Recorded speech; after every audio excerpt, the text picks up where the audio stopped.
Midnight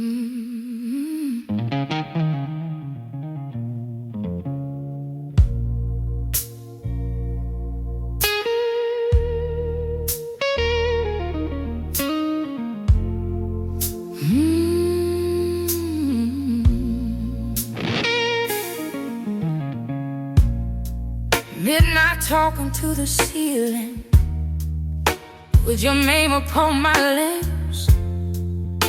Every promise that you gave me still tastes bitter, still hits.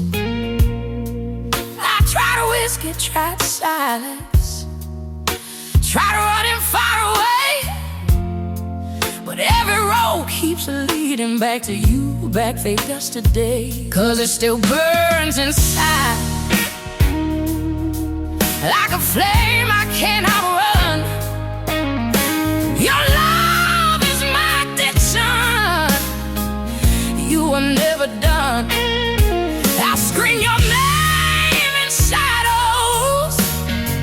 I bleed it through my pride. Yeah, you left me broken, but it still burns inside.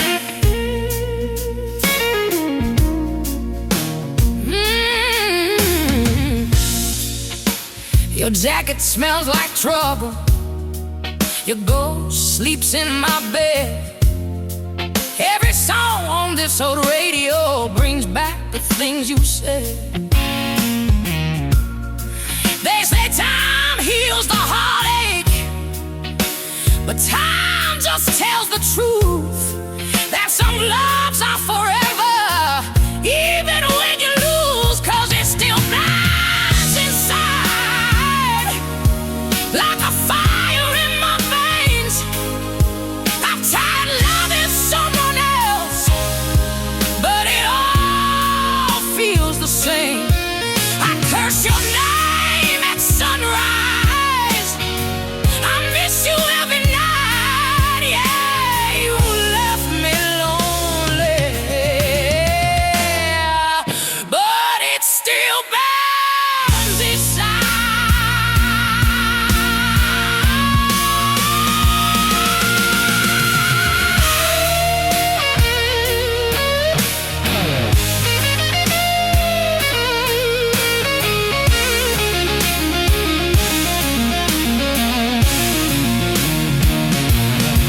Yeah, if loving you is a weakness, then I'll stay weak and wild. I'd rather feel this heartbreak than forget your smile. Yeah, it still burns inside. Hear my soul when I cry. I gave you all my heart, babe. Now I'm just trying to survive. If loving you is sinful, then I'll pay the price. You walked away from heaven, but it still burns inside. Still burns, still burns,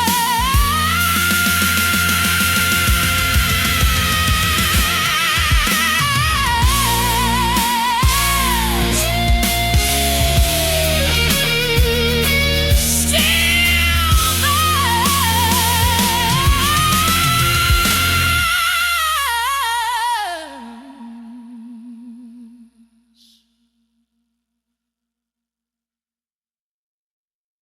There ain't no use to sit and wonder why, babe, if you don't know by now.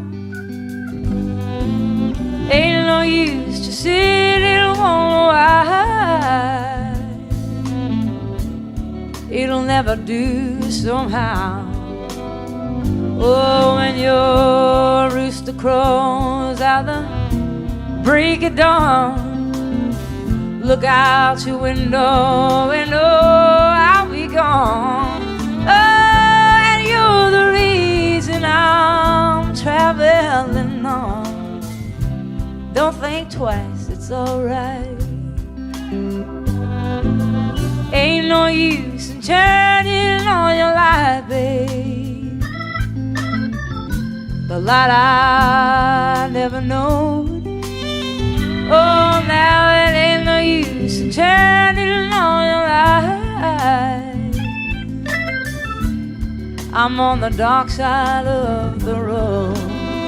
Oh, now I'm thinking and wondering, walking down the road. Oh, I once loved a man, a child, I am told.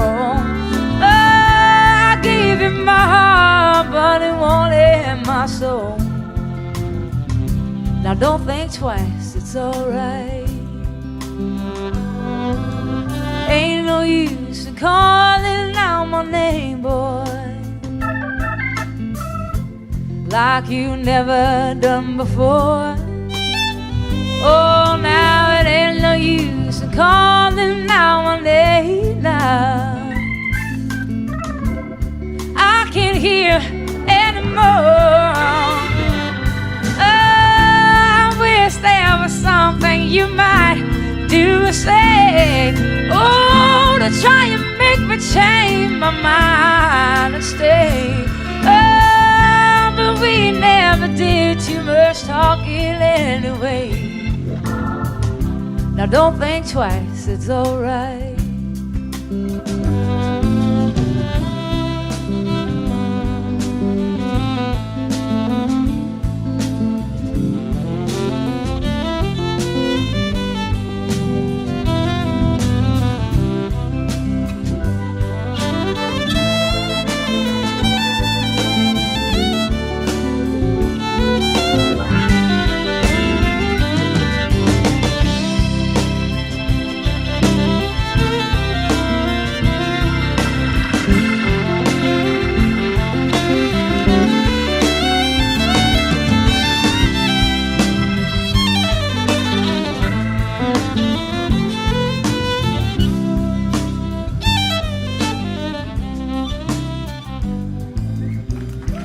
So long, honey, baby. Where I'm bound, I can't tell. Oh, my goodbye's too good a word now. So I'll just say farewell. And I ain't saying that you treated me unkind. Oh, you could have done better for love, I should have known mine. Oh, you just kind of wasted all my precious time. Now don't think twice, it's alright. Oh, you just kind of wasted all my precious time. Don't think twice, it's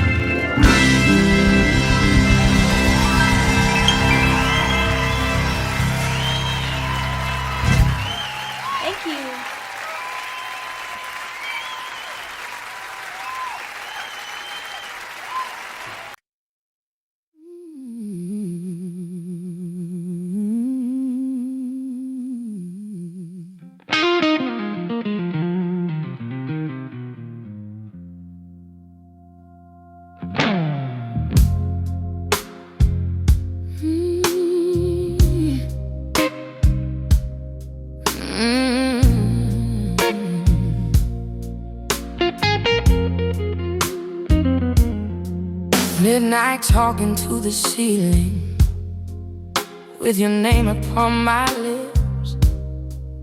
Every promise that you gave me still tastes bitter, still hits. I try whiskey, try silence, try running far away, but every road keeps you leading back to you, back to yesterday.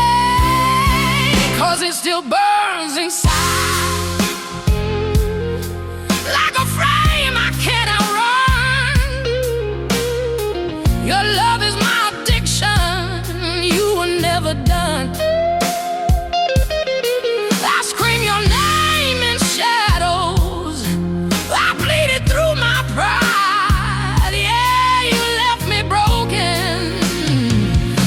still burns inside.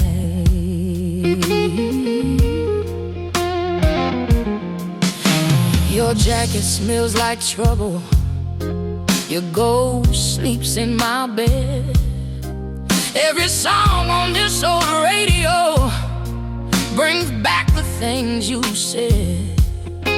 They say time heals a heartache, but time just tells the truth that some love's out forever, even when you lose.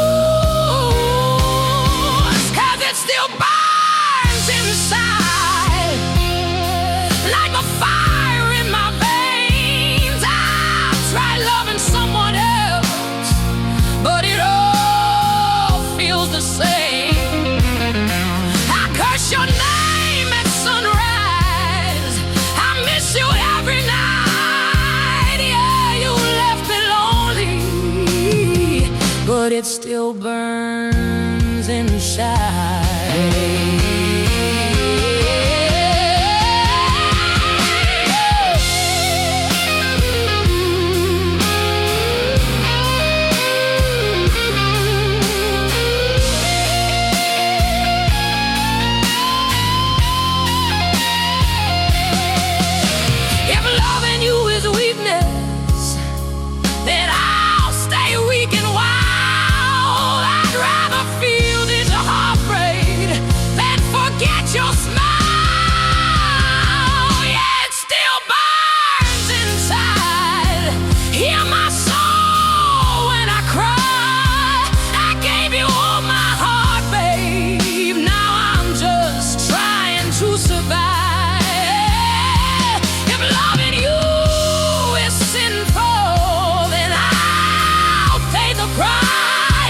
You walked away from heaven, but it still burns inside. Still burns, still burns.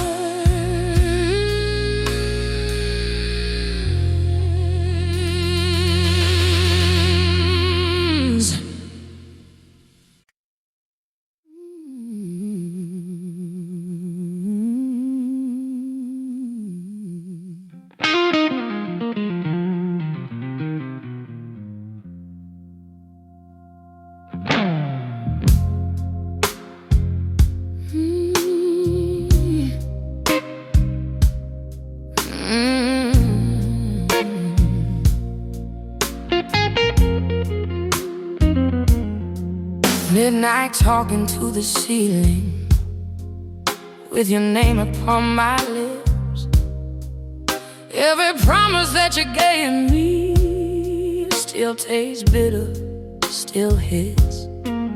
I try whiskey, try silence, try running far away, but every road keeps you leading back to you, back to yesterday.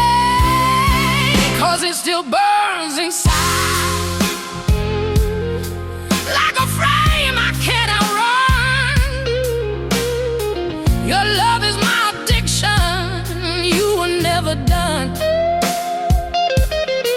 I scream your name in shadows, I pleaded through my pride. Yeah, you left me broken, but it still burns inside.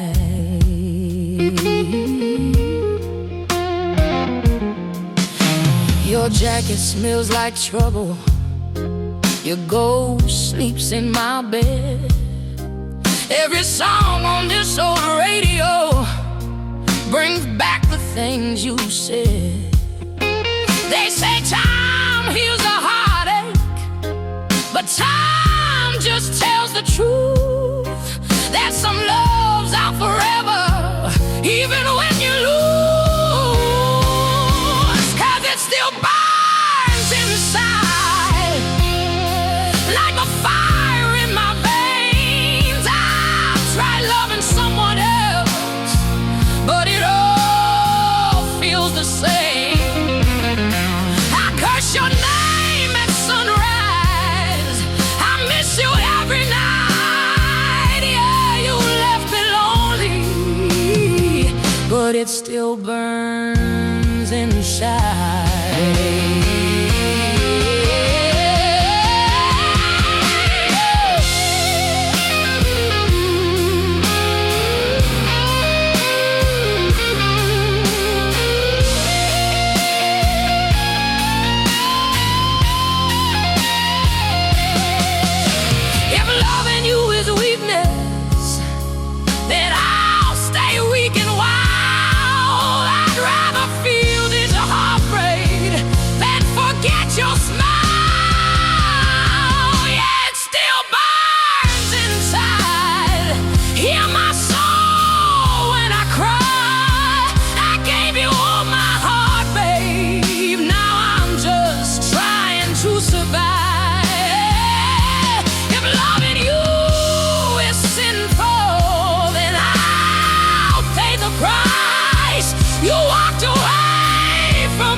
Still burns, still burns.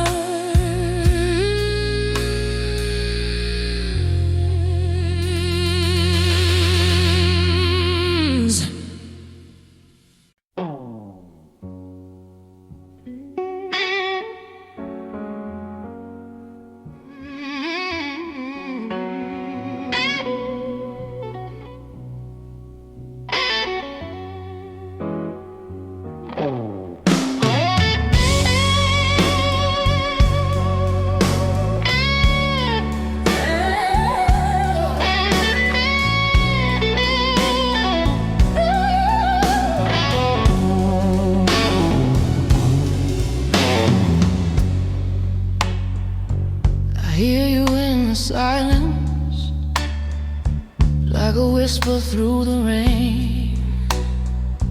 Every shadow pulls you closer, but I'm broken by the pain. And I try to forget you, but it ain't no use tonight. Your memory burns like fire in the fading morning light. So let the ashes fall and let the echoes cry. I'll sing for you, baby, till the stars refuse the sky. Your name lives in every heartbeat. Your voice lives in every song. I'm holding on to your shadow, though I know it's been too long.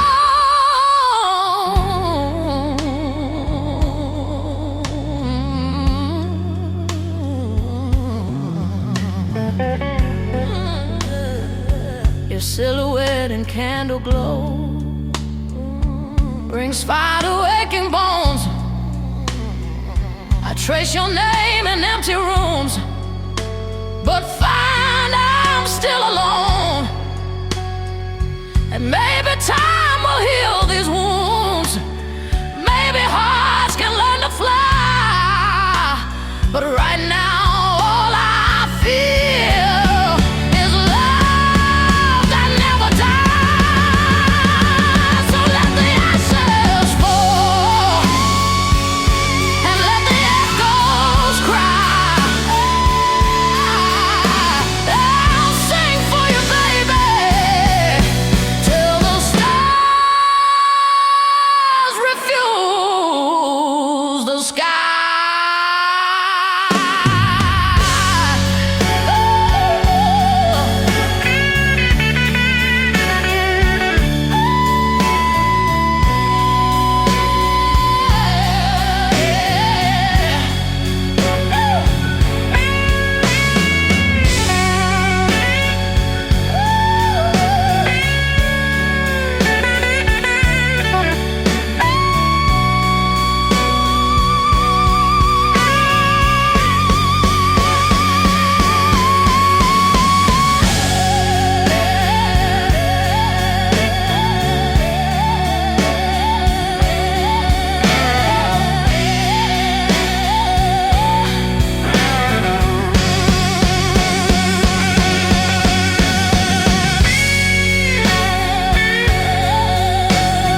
I got you on the back foot, and you know I got you really good. And there's something deep inside of me I got to be. And if you find it hard to follow me, if I lose you in my jet stream, then you only got to raise your eyes and see me fly. Don't tell me that I won't, I can't. Don't tell me that I'm not, I am. Don't tell me that my master plan ain't coming through. Do you tell me that I won't, 'cause I will. Don't tell me how to feel, 'cause I feel. And yes, I know what's real and what I can do. Something that you won't see every day. A little girl who found her way through a world that's designed to break on loving your dreams. And if there's one thing I would say to you, is that there's nothing that you can't do. And yes, it's all about your attitude. Don't let them get to you. Do you tell me that I won't, I can't. Don't tell me that I'm not, I am. Don't tell me that my master plan ain't coming through. Now do you tell me that I won't, I will. Don't tell me how to think, 'cause I feel. And yes, I know what's real and what I can do. Ooh, yeah. Ooh, hey. Oh, don't you tell me nothing, no.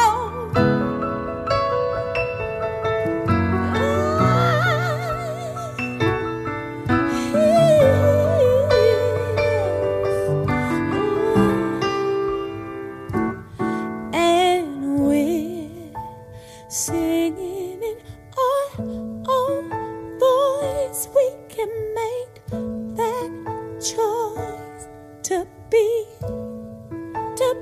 free.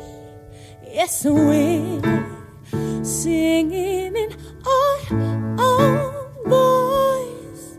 We can make that choice and be free now, to be free now. Don't tell me that I won't, 'cause I can't.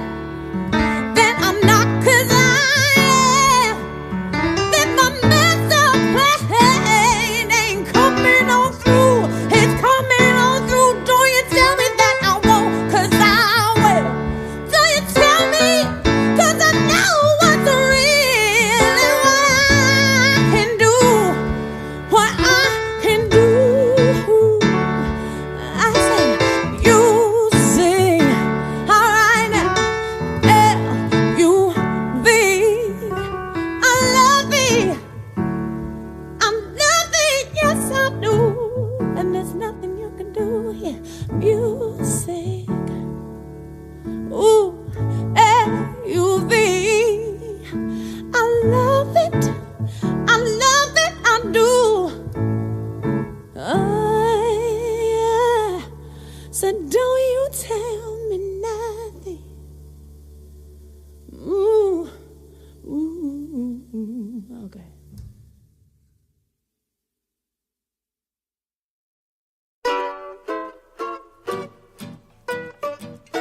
en las olas del mar siento tu voz,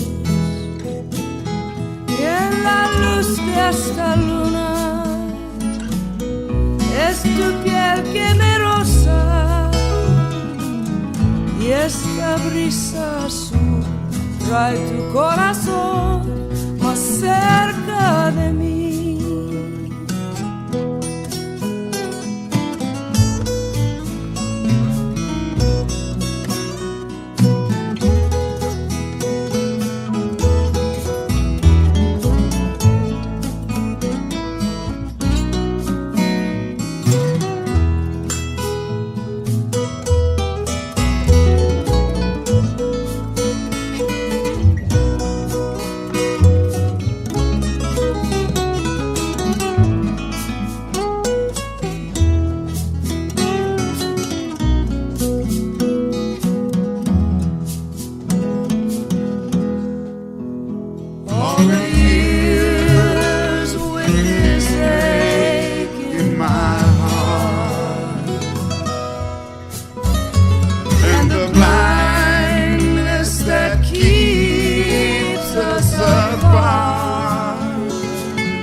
Su cara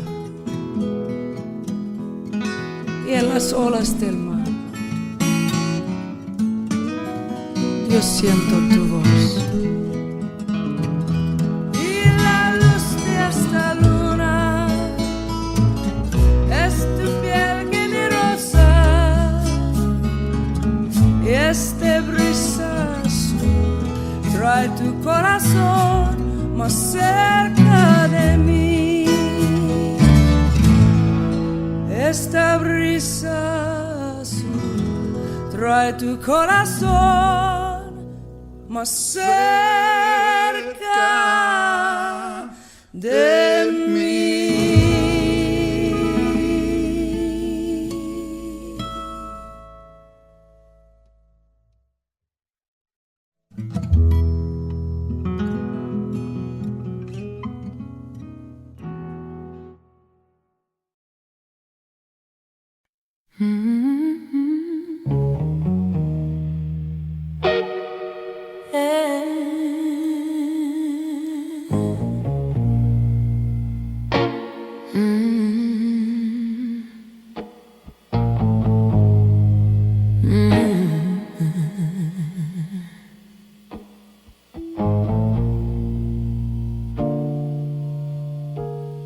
Your shadow lingers on the wall, like you never really win. I still hear your footsteps in every word you never meant. You said you needed freedom. Said love was hard to keep, but you left your heart beside me. Now it won't let me sleep. After you leave, the night feels colder. Every song breaks me down. After you leave, I try to be stronger, but I just stand up on the ground. You take the best part of me. Every time you say goodbye, your loving you is easy. It's living after you that's hard. Your name is in my whiskey. Your smile in my pain. I keep dancing with your memory, like it's calling me again. I pretend I'm done crying. I pretend I'm okay, but every road I take still knows your name. After you leave, the lights feel empty, like a stage with no sound. After you leave, I hold myself steady while my world burns down. You kiss me like a promise, then vanish in the dark.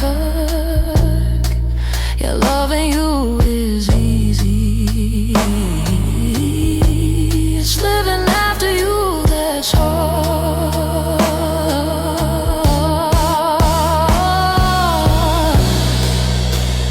Maybe one day I'll stop waiting. Maybe one night I'll feel free. But right now all I know is you're still living in me. After you leave, I break in silence when no one watching me fall. After you leave, I keep the fire, even though you took it all. I gave you more than I should. You took it without a scar. Your loving you was heaven, but living after you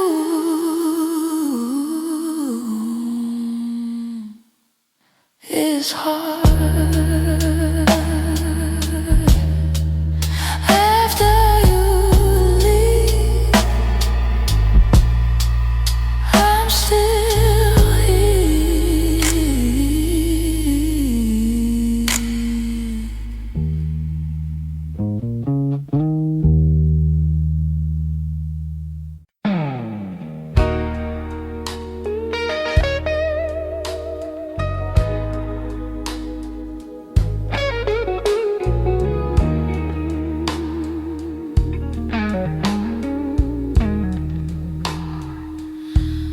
I hear you in the silence, like a whisper through the rain.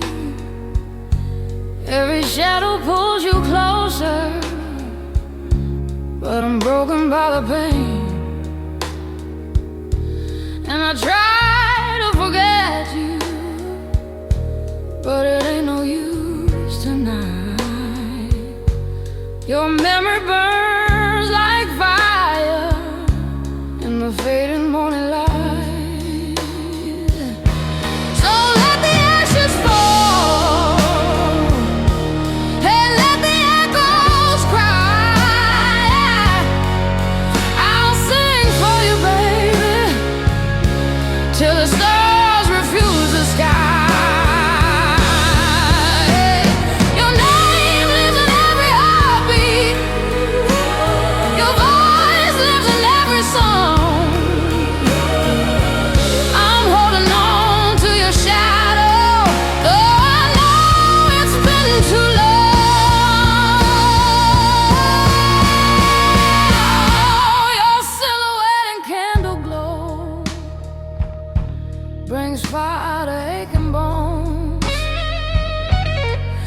I trace your name in empty rooms, but find I'm still alone. Maybe time will heal these wounds. Maybe hearts can learn to fly. But right now, all I feel is love that never dies.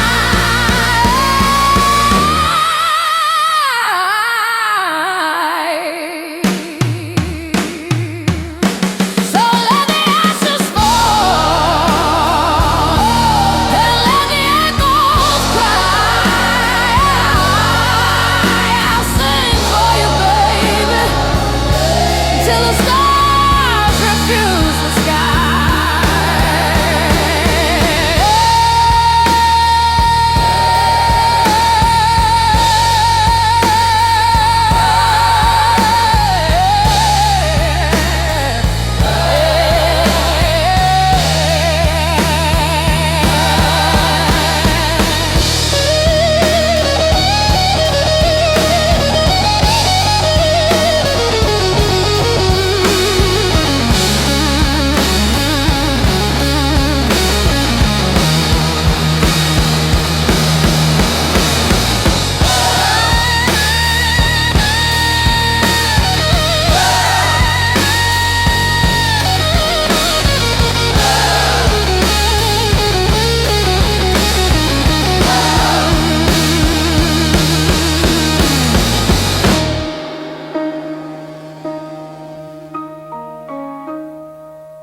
Had dinner with him last The night. grey man. Oh, were you? Basher. Oh, Basher. He's fantastic. What a fine man. A fine looked- musician. They've got a picture of him on the wall of this VH1 studio in Camden Road where we were, and he looked like a lemur, like, because he's just had really light blue eyes, and just the photograph looked like he was holding a guitar, and he just looked like one of those exotic Madagascar lemurs that only come out at night. It was just great. We I used to run a little venue in the north of England, which was an old wooden pavilion that was been knocked down now. And we booked this band one night, and they pulled. So the agent said, well, I've got this other band called Brinsley Swartz. Do you want them to come? So we said, OK. So they turned up, and it was just brilliant. They went down a storm, and it was a really, really good gig. It was just amazing. Very, very good. Are we rolling? He's OK. one of a kind, Oh, really. One no. of those people that you're just so glad he's around. Paul Carrick as well. Oh, great guy. Well, Bonnie. We're still here with our same jobs. I knew you were going to It's say a miracle, isn't it? that. A live album.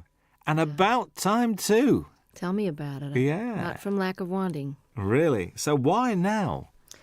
A couple of reasons. I've been being besieged by people over the years that say, your live shows really capture you, and if only you could get one out, you'd really come across. And I was all ready to do one because of, Little Feat years ago had that great Waiting for Columbus album, and it really broke through and captured them in a way that the studio ones, although those were great too. And I just have been waiting and waiting. But the situation with Warner Brothers, where I was for the first 9 albums up until 82, I was with Warner's, and I wanted to do the live record after my 8th record, and it just they didn't really feel, and neither did I, that the promotion for it went well, to put it mildly. I'm trying to be polite. And radio really stopped playing any kind of progressive format, so it was I was basically shunted off into the hinterlands of fringe music. And even though I was selling well in my concerts and my core audience bought my albums, it wasn't the right label situation to put out a live record, because they didn't care enough, frankly. So it took me a while of waiting to get on a new label, and then God knows, after the Grammys hit, things have been really great with EMI Capitol, and I wanted 3 studio records under my belt to draw from great songs that people would be familiar with. And I've been basically planning to have this lineup of guests for a long time now, and finally I've got the great band that can play the songs as well as the ones that play in the studio, because most of them are the ones that are on the records. Indeed. I can't believe that these friends just happened to be around. There must have been a lot of phone calls going out to get all these guests on this album. Well, you've got to plan, because people's schedules are way in advance. I mean, I know what I'm going to be doing 5 years from now almost. So everyone's booked, and everybody's got their own album schedules. And Jackson said, I'm going to be recording, but it's if you can film and record in California, I bet you I can fly up for the day. Hornsby had already made room in his schedule for me. And this was planned in March in order to secure the mobile truck. The concert venues go on sale, at least a couple of months before. And, of course, the film crew. We had 9 35-millimeter camera, film for 2 days. So, that's almost $1 million type of proposition just for the film alone to film the 2 nights. And so, yes, it had to be way planned and approved and paid for in advance.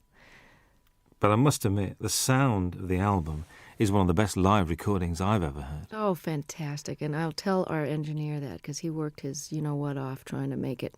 Because I'm not a big connoisseur of live albums. I mean, I listen to James Taylor's and Peter Gabriel's, and of course, Little Feats I play a lot, and I have some live Westwood One radio programs that I've listened to and gotten copies of live performances where I've missed someone's tour. But I really wasn't an audiophile enough to know that it turns out, I've found out from doing interviews, that most live albums get listened to once and put on the shelf.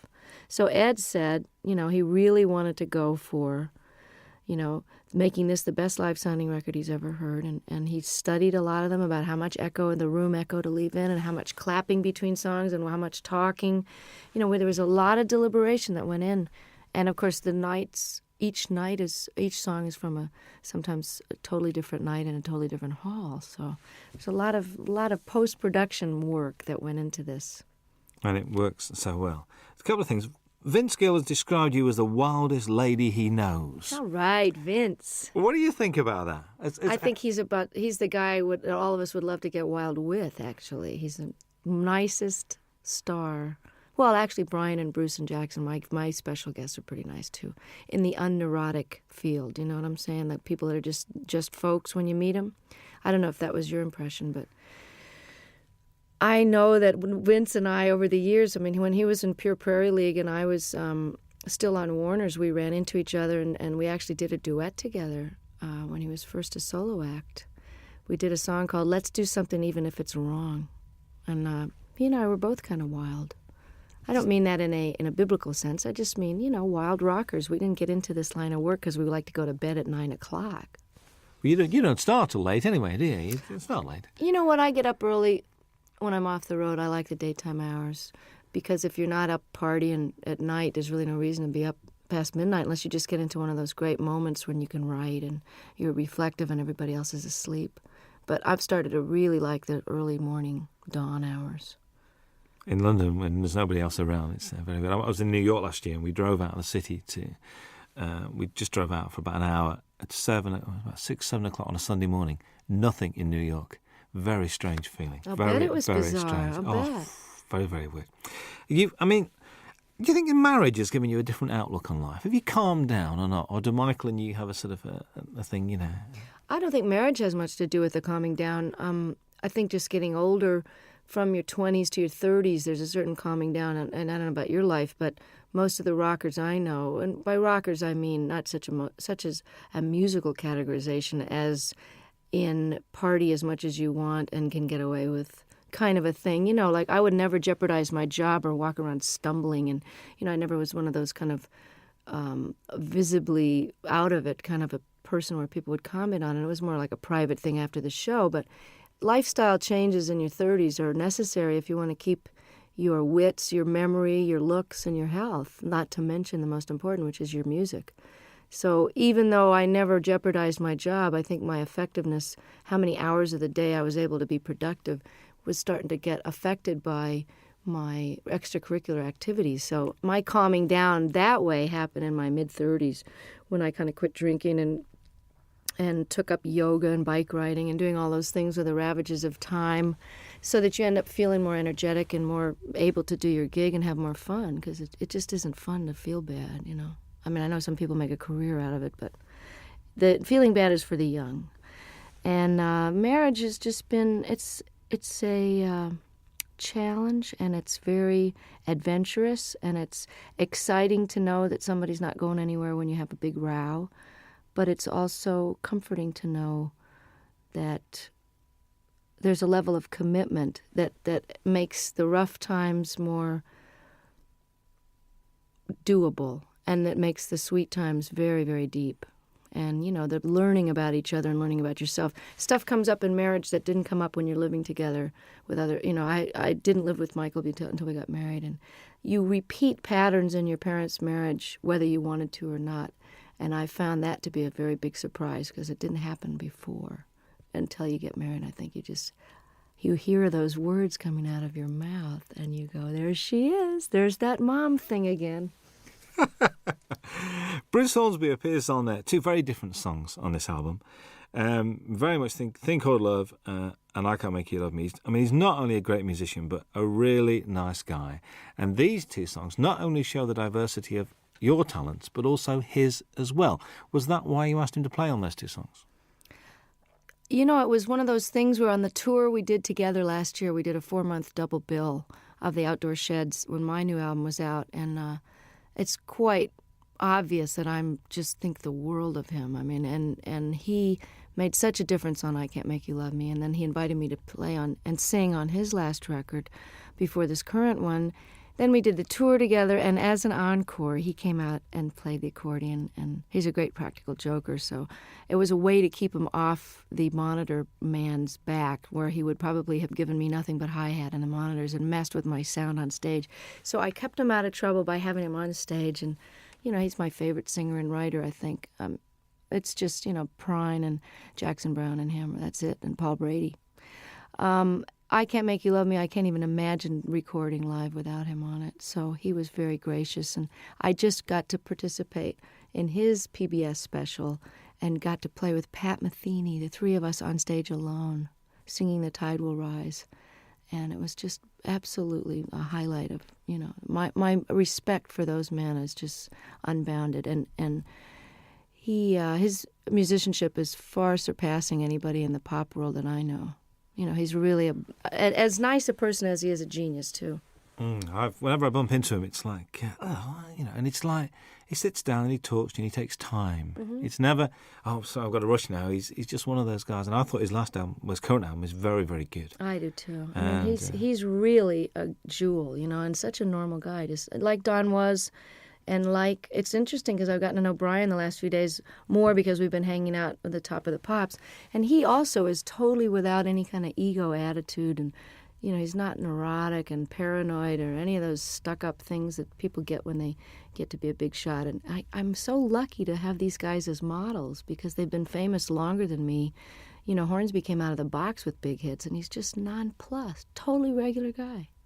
That's why you get on so well, because you're the same. You've got the same attitude, and that's why, and it shows. I reckon this record's great to listen to when driving. I mean, I've been driving around listening to this. I think it's brilliant. God, I'm so glad. You know, it's so new that I haven't had reviews yet. So this is it. Give it to a friend. So go and drive around, listen to it, and it's great. A song on it, Shake a Little. New song to you. New song by the guy Michael Ruff, who wrote "Cry on My Shoulder" on Nick of Time, and.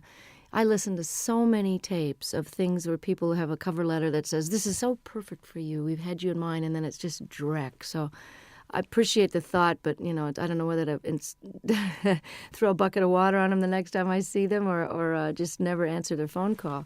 And then there's these jewels like Michael Ruff, who's a brilliant artist on his own and has never gotten the attention he deserves. And I think he's actually got quite a good career in Sweden going on for some reason. But he had 2 great records on Warner Brothers years ago, and the women are all mad for him because he's absolutely gorgeous. But what an unbelievable tune! I'm glad you mentioned it because I love it. I think it made a good single, actually. I was listening to it. I think It so would make too. a good single. Make a good single.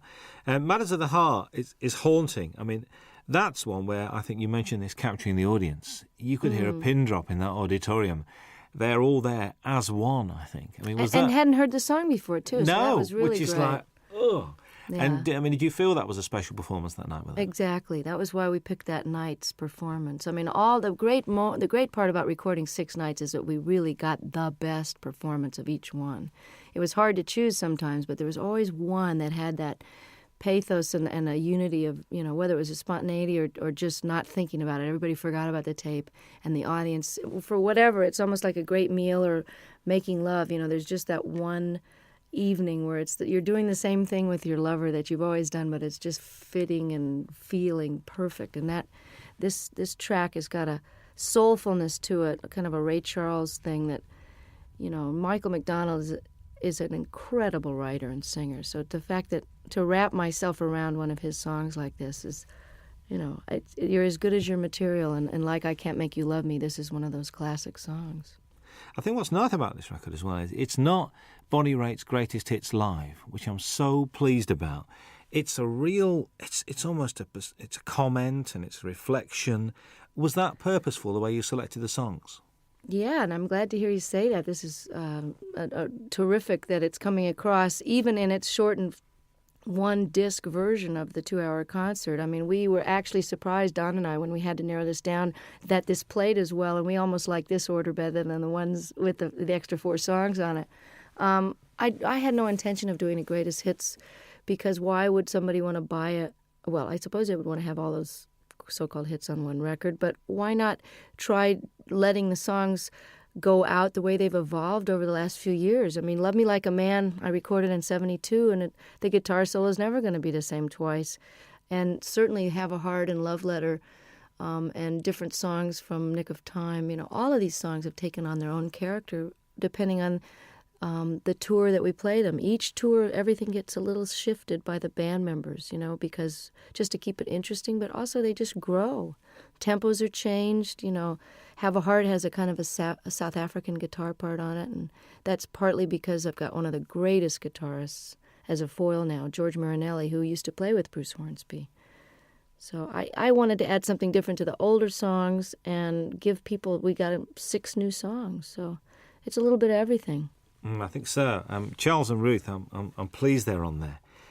I get the impression the way you were together, there's a real mutual respect amongst the 3 of you guys. Oh, total. And I mean, of all the people that are on a stage at once, everybody has admiration so deep that, I hope it comes through, and I'm glad to hear you say that it can be felt, because Ruth Brown single-handedly was such an influence on Etta James and Aretha Franklin and all the people that I grew up listening to when I was old enough to read about their influences. They were the ones that mentioned Ruth, because I, of course, was only, 1 year old when her first record came out. But she's built Atlantic Records with her singles in the late 40s and 50s, as did Charles Brown, who's no relation, by the way. He's from a totally different part of the country. But he also was seminal in starting the whole West Coast blues sound, the transition between the post-war jazz era, and he took his Texas very funky roots. He also was classically trained, and he melded them into the style of jazz with the Art Tatum flavor and the beautiful classical music, to where Nat King Cole became famous based on the music that Charles Brown was doing.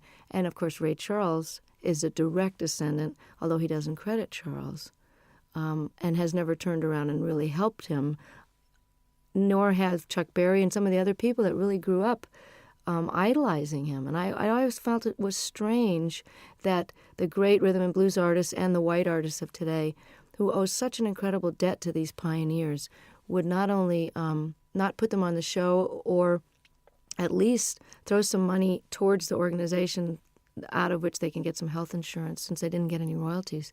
Because this is the biggest criminal revelation I found out in the last 6 years, is that nobody before 1970 did get royalty participation. And we've just now gotten to the 4th large company to only now, 6 years after the organization was founded, to agree to pay a 10% royalty starting today, for example, as opposed to 30 or 40 years of lost royalties and 10 years of CD sales with no money coming, no health insurance. You know, every other industry has health insurance and takes care of their own, except ours.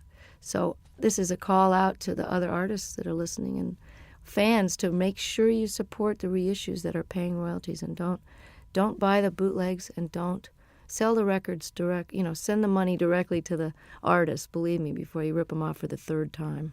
Absolutely. That's the Rhythm and Blues Foundation as well we're talking about. Yeah. Good to see blues on this. A fine tribute to Mississippi Frag McDowell. And I remember one night in the middle of winter going to Lancaster University, which is like in the middle of nowhere, because a friend of mine rang me up and said, "We've got to go and see this guy playing." I said, "What's it?" He said, "Mississippi Frag McDowell." I said, "OK, we'll go."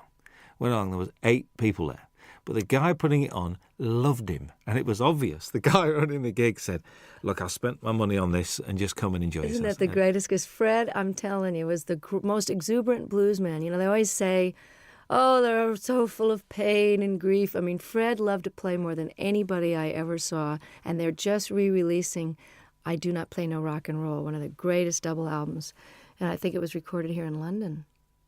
I'm not sure if that was the one, or maybe there was just that in concert where he's wearing this Mexican poncho over a bright yellow sharkskin suit with a bolo, string tie, just unbelievable getup, and loved the girls used to just flock around him, these little white American and English girls just bat their eyes at him, and he loved it so much. Just like John Lee Hooker is just rolling around enjoying his success now, Fred was like that, and one of the greatest Delta bluesmen that ever lived. I mean, you say on there, you think these songs get better with age. Do you think your work gets better with age? I sure hope so. I mean, don't you think you're better at your job now? You got more seasoning and humor and perspective and knowledge. I mean, I always think people, as they get older, if they're lucky enough to keep their wits about them and don't get too cranky and discouraged, that people's wisdom and opinion at 70, 80, 90 years old they're like gems, If you're smarter now at 45 than I was at 25, why won't I be even smarter at 65? So I hope that my music is richer and deeper and more accomplished. And I never saw B.B. King or John Reid or Pablo Casals or Segovia get any less with age. They just got more. Absolutely. You're always introduced, which I do like, as Bonnie Raitt and her band, including Hutch and Ricky now. I mean, they're part of the furniture. Hutch, how long has he been around? A long time. He's has the distinction of being one of the only white guys ever play in the Neville Brothers, although they've had a white guitarist for a while. He is so respected by every type of musician. He played in Central America, lived there for a while. The New Orleans cats think he's just it. He lived in San Francisco, was in a band called Copperhead. He knows Celtic music inside and out and can play jazz, Algerian music. I mean, there's nothing the guy can't play.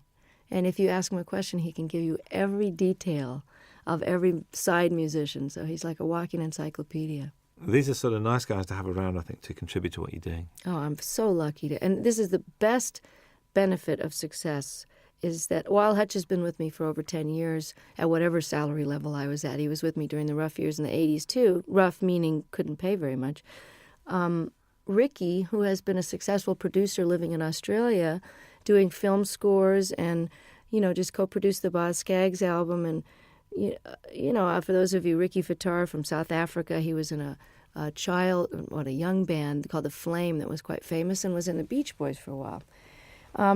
I'm able to afford musicians of the level that I've got now, and that is probably that and raising really great amounts of attention and money for political causes that really need the bucks.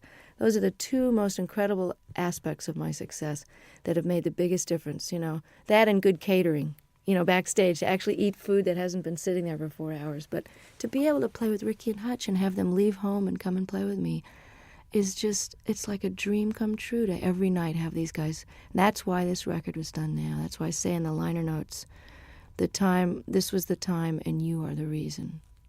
Absolutely.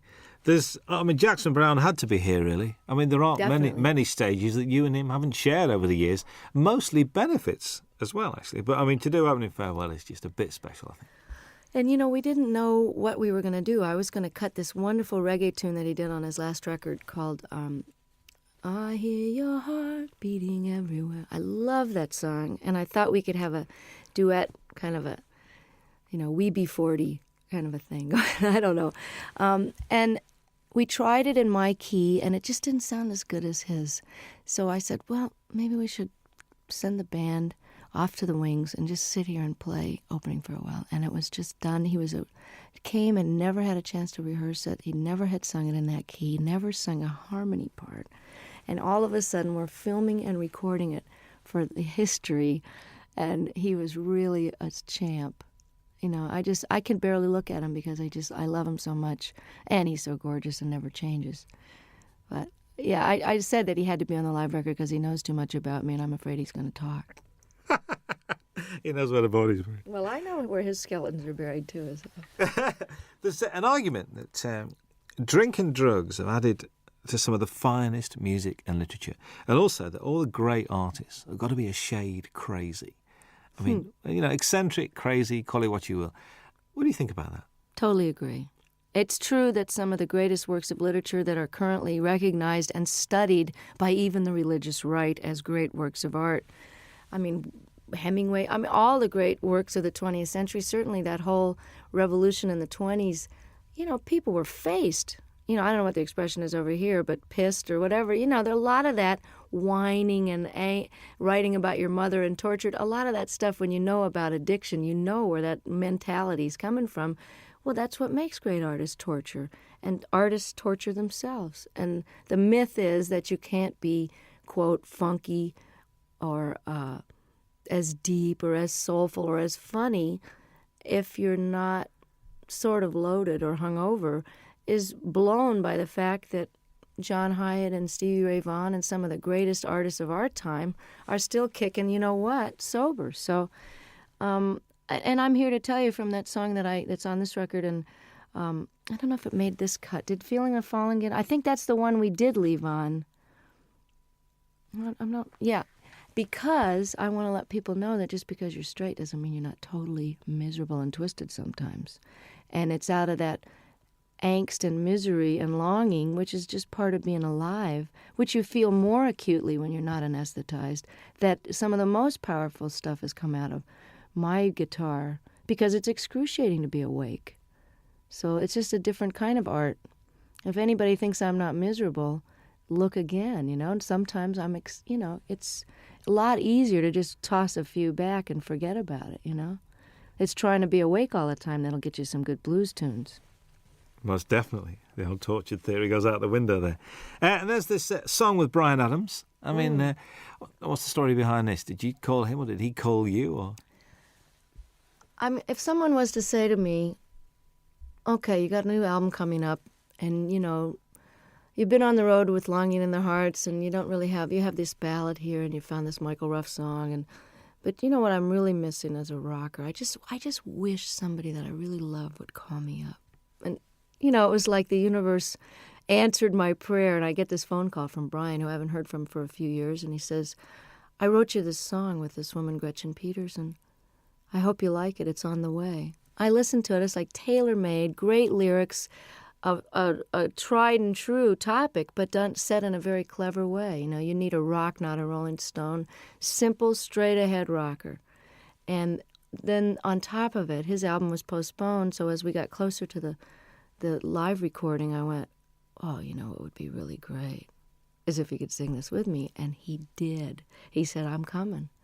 I just can't believe it. It's like, for all the blues people that I helped and all the obscure songwriters I've done songs and talked about over the years, to have somebody like him who is really huge over here in Europe, where I can't get arrested, really. And, for him, he'll be doing for me what I'm doing for Ruth and Charles. So without any compromise, and just pure admiration and love, and just love the guy's work so much, and I love him. And here I am getting to have this handed to me, like Eric and Elton saying, hey, you want to be more known in Europe? We love you. Come on to the Wembley show.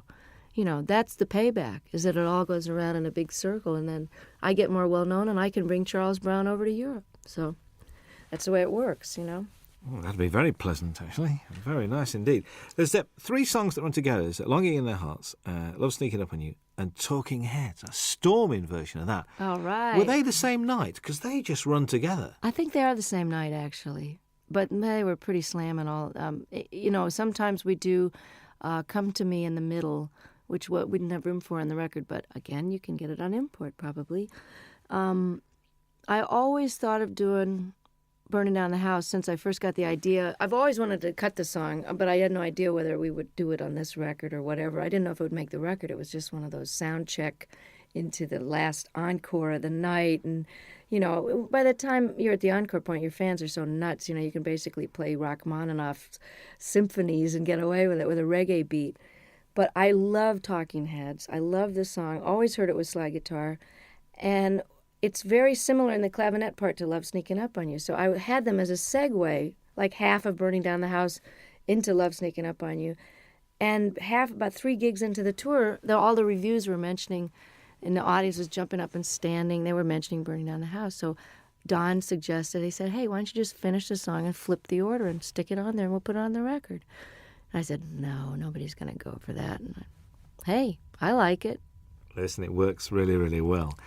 Kim Wilson guests on the album as well. When the Fabulous Thunderbirds are one of the best kept secrets in Europe, like yourself. Well, that's why I plan to change it. I mean, I'm really glad that by doing a record with Delbert on Luck of the Draw, that 5 million people have that album and now know who Delbert McClinton are, as if anybody's been asleep in a closet and doesn't know.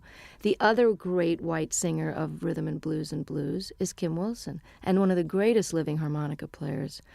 And Kim and I have been talking about doing this song and performing it together for years, since they first wrote it on a record tastefully entitled Butt Rockin', which I'd love to hear him explain that to his folks.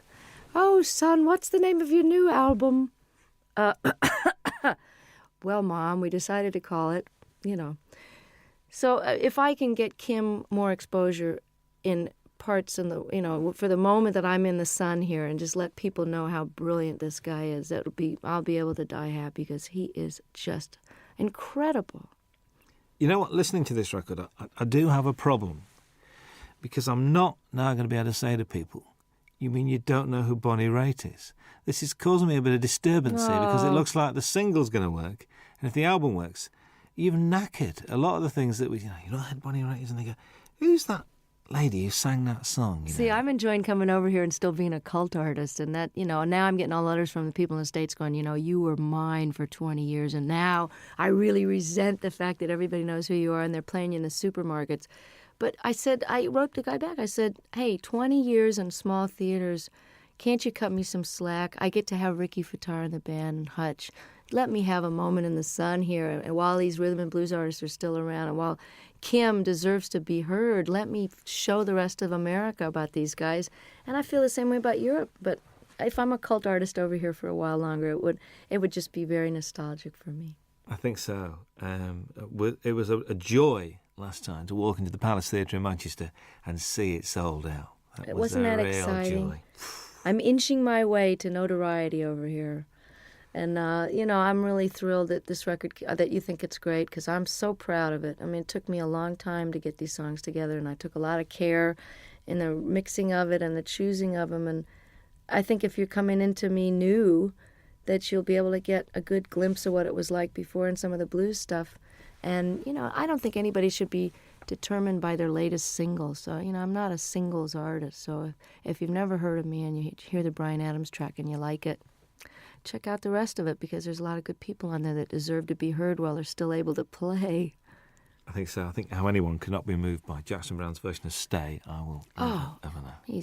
And I just sang on his new record. It's just fantastic. Oh, there's a bit of to and froing, because you're on John Hyatt's record as well. Yeah, I know. Well, that's how it works. We all love each other, and, I'm so thrilled that they want me to come and play and sing on their record. There's a great band out in New Orleans called the Subdudes, and I'm on their new record, and that's a fantastic record. Support act on the tour, actually. Oh, it'd be. And That's if you got there early, they That's were. right. They were over here in England. It's true. That's right with you. How's the songwriting going? I mean, we've been Haven't had- progressing. We've had like 3, 4. You know, we're getting there. I'm inching up there in the quantity. But I basically, one of the reasons I'm taking a hiatus is because I haven't stopped working either on the Rhythm and Blues Foundation or the different benefits that I've done and organized my own touring schedule, making up for all these years I didn't tour outside the United States. I haven't had any time to write, so it's time to go live a little bit so I've got something to write about. Because honestly, I mean, writing about the catering in my room in the hotel is not going to make it for a topic. And getting any more personal than I did on the last record would be a challenge because I'm just going to have to figure out and take a break so that it's done from inspiration and not out of obligation. Mm. So does this mean that, I mean, I know because you're not a winter person, so come sort of spring, are you going to be treading these shores? I'm hoping to have the first break from touring in 25 years after this live record. I mean, I was doing this now, and I did a record with my dad, and it's out on Angel Records with a 42-piece orchestra. We did 3 songs together. It was just great fun. And I feel like I've done my bit with Charles and Ruth and Kim and done my major opus here, and it's time to take some time for me because if you don't fill up and take some time off, there really isn't anything else to say. And I honestly don't think I'm going to be touring this next year unless for some ungodly reason or perhaps truly godly reason this record with Brian and this record takes off in Europe, and then I'll be a brand new artist and come over and show people where it's really at. A brand new artist again? Yeah. Again. Well, you know, I'm an overnight success, Robin, you know that. There's a description that I read I'd like your comments on, really.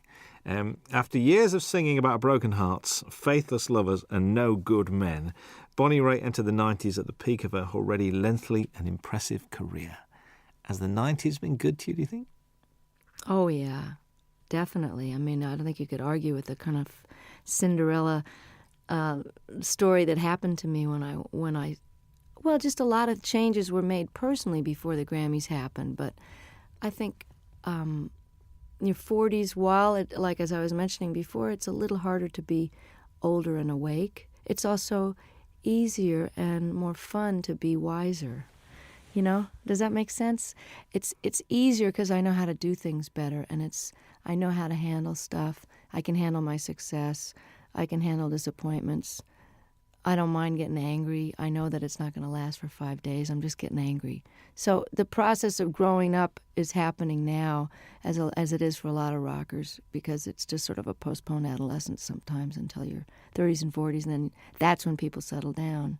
So I've had a really great last 5 years, and I'm looking forward to another 25 and another couple of live records in the middle of those. Absolutely. Bonnie Raitt, thank you very much indeed. Nice to be back.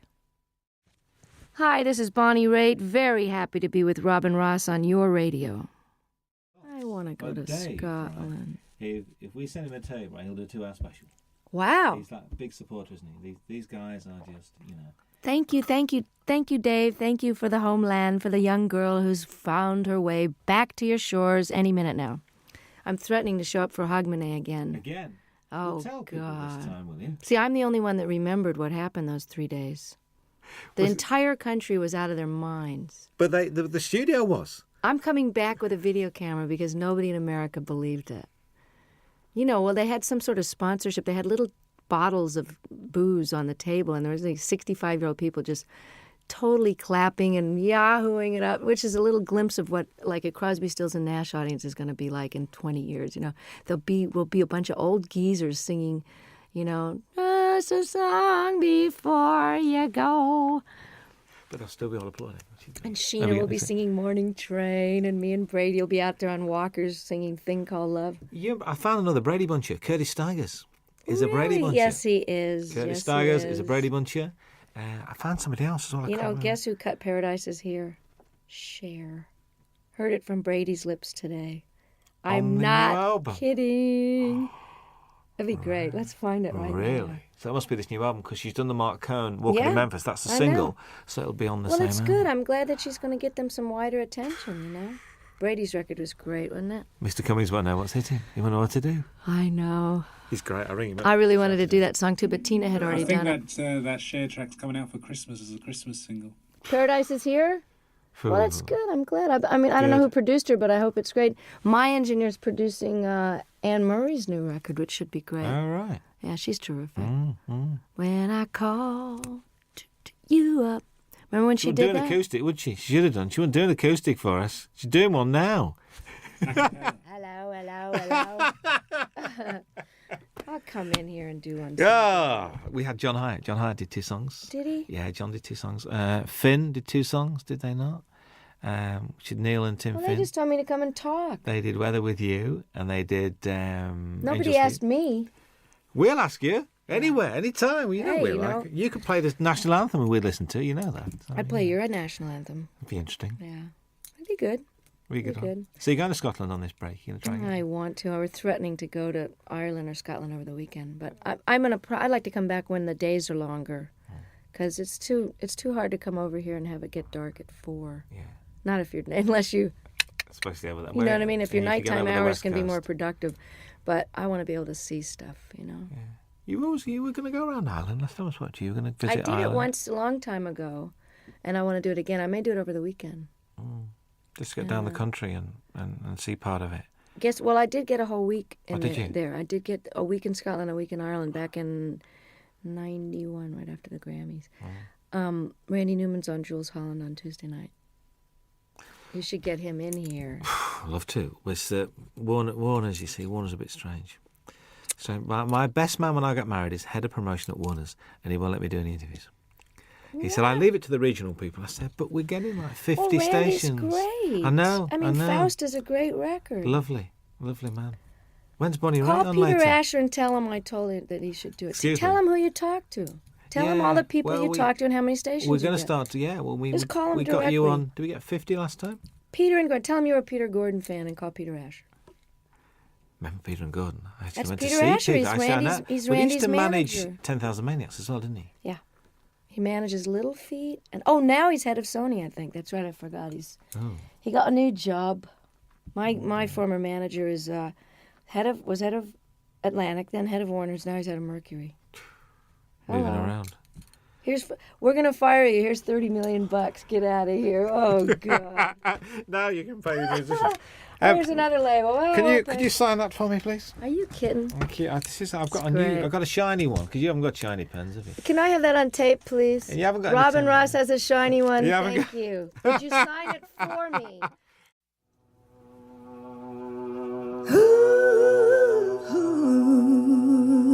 Yeah.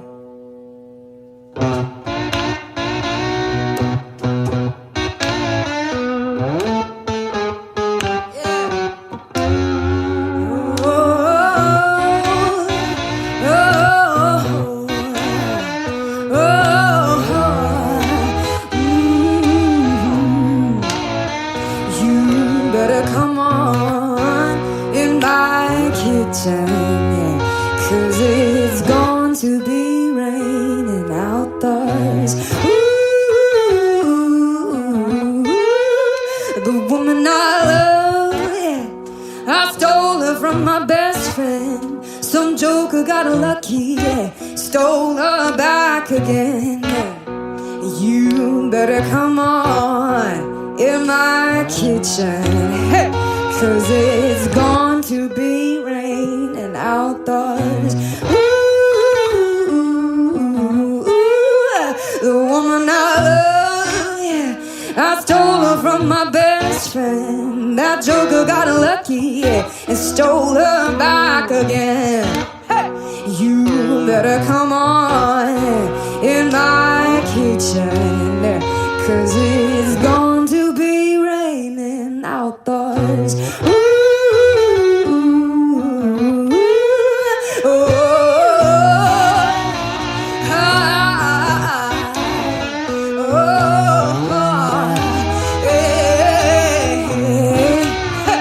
you better come on in my kitchen, 'cause it's going to be raining outdoors. Ooh.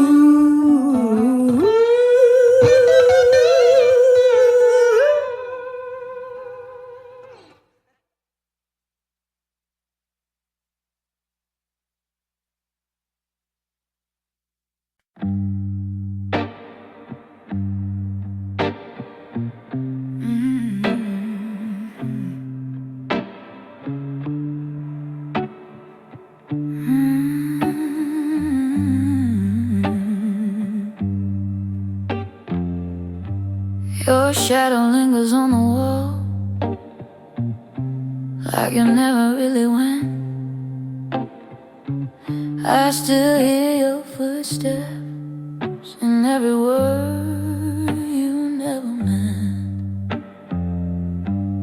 You said you needed freedom, said love was hard to keep, but you left your heart beside me. Now it won't let me sleep after you leave. The night feels colder, every song breaks me down. After you leave, I try to be stronger, but I just end up on the ground. You take the best part of me. Every time you say goodbye, yeah, loving you is easy. It's living after you that's hard.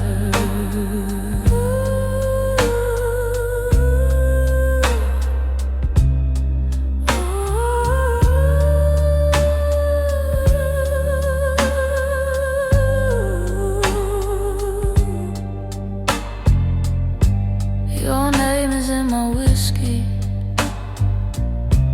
your smile in my pain. I keep dancing with your memory, like it's calling me again. I pretend I'm done crying, I pretend I'm okay, but every road I take still knows your name. After you leave, the lights feel empty, like a stage with no sound. After you leave, I hold myself steady while my world burns down. You kiss me like a promise, then vanish in the dark.